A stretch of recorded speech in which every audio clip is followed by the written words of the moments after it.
Hello everyone, welcome back. मैं जिगेंद्र Kumar. In this video, I am talking about the transition of prophase first to metaphase first.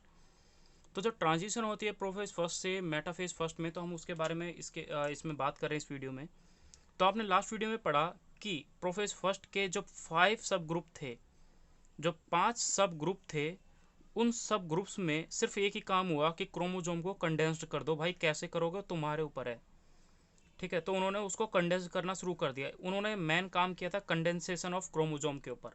इस 5 सब group के अंदर ये हुआ क्योंकि एक सिंगल क्रोमेटिड थी. उस सिंगल क्रोमेटिड से क्रोमोजोम का जो फॉर्मेशन था, जो क्रोमोजोम एक condensed short arm like structure में, एक कंडेंस्ड फॉर्म में जो स्ट्रक्चर बना, यानी क्रोमोजोम बना किससे? एक क्रोमेटिन से. क्रोमेटिन से क्रोमोजोम का जो फॉर्मेशन का जो सफ़र था वो 5 सब ग्रुप में बीता. वो प्रोफेज के 5 सब ग्रुप थे और उनमें आपने पढ़ा है, हमारे लास्ट वीडियो में देखा होगा कि वो लैप्टोटीन, पैकाइटिन, जाइगोटीन, पैकाइटिन, डिप्लोटीन, डाइकाइनेसिस, ये आपने पढ़े थे. बट अब हम ये पढ़ रहे हैं कि प्रोफेज फर्स्ट के जो 5 ग्रुप जो कंप्लीट हो जाते हैं, जो 5 सब ग्रुप थे वो जब कंप्लीट हो गए, तो उसके बाद ये क्रोमोजोम जो होते हैं वो लोकेटेड होते हैं सेंट्रल में. वो सेंट्रल में अरेंज होते हैं. लेकिन हमने ये पढ़ा था कि डुप्लीकेशन वहां पर क्या होता है, सेंट्रियोल, 2 सेंट्रियोल का भी फॉर्मेशन होता है और 2 सेंट्रियोल भी लोकेटेड होते हैं. जब एस फेज की हम बात करते हैं, एस फेज में भी सेंट्रियोल का फॉर्मेशन होता है और वो इंपॉर्टेंट कैरेक्टर है एस फेज का. जब सेंट्रियोल का वहाँ एस फेज में फॉर्मेशन हुआ, ठीक है, जब वहाँ पर एस फेज में उनका फॉर्मेशन होता है, तब हम बात करते हैं कि वो सेंट्रियोल इस फेज में क्या कर जाते हैं, अपोजिट पोल में चले गए. क्यों चले गए भाई? क्योंकि आपने पढ़ा प्रोफेज फर्स्ट के लास्ट फेज डाइकाइनेसिस में nuclear membrane, nucleus vacuole, endoplasmic reticulum, Golgi bodies, ये सब के सब क्या हो गए, डिसअपियर हो गए. तो ये सारे के सारे क्रोमोजोम अब कहाँ लोकेटेड हैं? साइटोप्लाज्म में लोकेटेड है. ये एक सेल है, ये एक सेल है, सेल मेम्ब्रेन. उस सेल मेम्ब्रेन के अंदर ये सब कुछ है. अब इस सेल मेम्ब्रेन के अंदर होता क्या है कि ये जो आपको स्ट्रक्चर मैंने बना रखा है यहाँ पर, this structure is called as, इस स्ट्रक्चर को बोला जाता है, जो रेज निकली हुई है ये रेज, इनको बोला जाता है एस्टर रेज.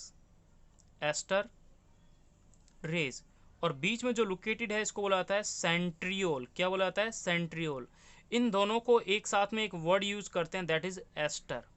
ठीक है, ये आपने पढ़ लिया. अब होता क्या है कि जो ये सेंट्रियोल होते हैं ये कुछ स्पिंडल फाइबर अराइज करते हैं अपने क्या बोलते हैं, इस एस्टर रेज से. तो जब इसने स्पिंडल फाइबर अराइज करता है तो होता क्या है कि ये यहाँ पर कुछ इस टाइप से अटैच्ड होता है, हो जाता है. इसके जो अरेंज होंगे तो एक क्रोमोजोम इसका इस टाइप से अरेंज हो जाएगा.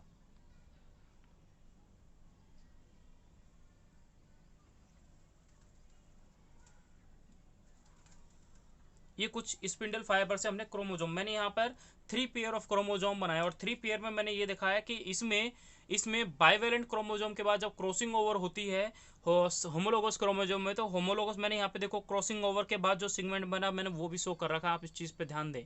मैंने यहाँ पे क्रॉसिंग ओवर के बाद जो स्ट्रक्चर बना मैंने उस पर ही फोकस किया है बनाने के लिए कि भाई यहाँ पर इसका भी ही फॉर्मेशन होता है.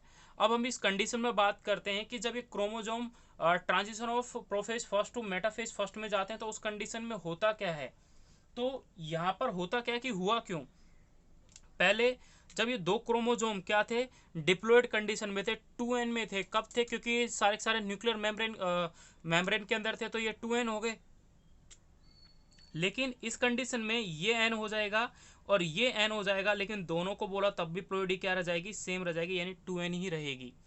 देयर इज नो चेंज, यानी तब भी इसकी प्लोइडी क्या है, 2n ही है. ठीक है. तो अब हम यहाँ पे बात करते हैं कि क्रोमोजोम जो है ये यहाँ पर क्यों अरेंज हुआ. तो सबसे इंपॉर्टेंट एक लाइन है वो आप लिख लें कि क्रोमोजोम क्रोमोजोम मूव टूवर्ड्स, किधर की ओर मूव करते हैं, टूवर्ड्स मेटाफिजिक प्लेट. कहां पर? मेटाफिजिक प्लेट की ओर ये मूव करना शुरू करते हैं. जब मेटाफिजिक प्लेट की ओर मूव करते हैं, क्यों मूव करना शुरू करा, तो इंपॉर्टेंट लाइन ये है कि due to the chromosomal fibre, chromosomal fibres length को एडजस्ट करता है, एडजस्टमेंट करने की वजह से क्या होता है, क्रोमोजोम मूव करते हैं. अब ये जो फाइबर है, ये इसी फाइबर को बोला था क्रोमोजोमल फाइबर. ये जो मैंने बनाई ये वाले, इसका कोई अलग नाम होता है, इसको डिसकंटिन्यूस फाइबर भी बोला जाता है. क्रोमोजोमल को। तो इंपॉर्टेंट लाइन क्या है कि यहाँ पर एडजस्टमेंट होता है किसका, क्रोमोजोमल फाइबर का, and this condition is called as a congression, congression movement.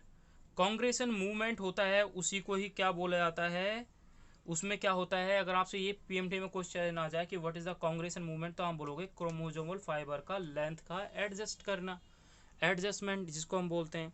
तो ये चीज़ आप याद रखें कि ये होता है कॉन्ग्रेशन। मैंने वर्ड आपको दिख नहीं रहा होगा तो मैं इसको थोड़ा ऊपर लिख देता हूँ, यानी इसको बोला जाता है कॉन्ग्रेशन,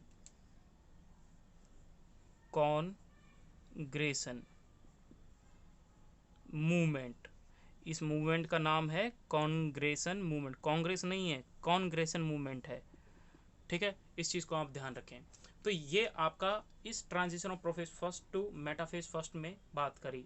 नेक्स्ट वीडियो में हम बात करेंगे मेटाफेज फर्स्ट के बारे में कि मेटाफेज फर्स्ट में होता क्या है। Thank you for watching video.